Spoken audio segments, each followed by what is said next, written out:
memang puas hatilah arrangement Julia untuk majlis kami hari ni.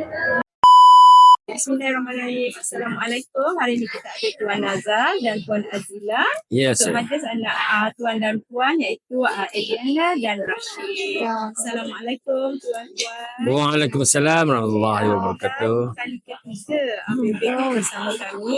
Hari ini package kami 3 packs package lengkap.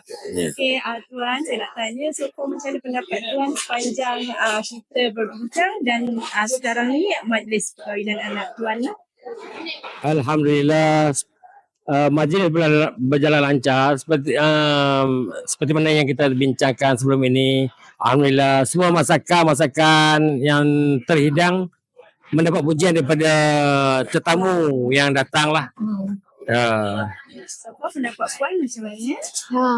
Betul, sama juga. Tadi tetamu yang balik tu cakap makanan semua sedap-sedap. Semua thumb up. Kita tengok pun lauk pun laju juga lah Tuan hari ni. Ya, betul. Ramai. Hari ni.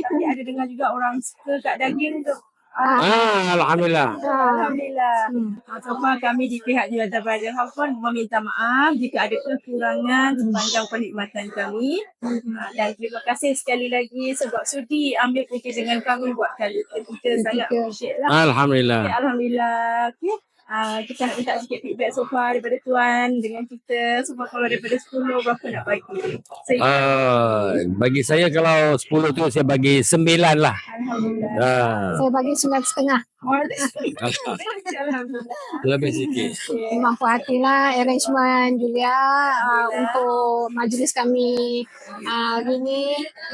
Arrangement lauk-lauk pun, informasi tentang situasi keadaan lauk macam mana, semua kita dapat atasi dengan berhemah lah. Alhamdulillah semua okey. Ya betul. Alhamdulillah. Terima kasih Tuan. Tahniah dapat menantu sekali. Alhamdulillah, syukur ya Allah. Tuan, tahniah. Assalamualaikum. Waalaikumsalam warahmatullahi. Ya. Bye.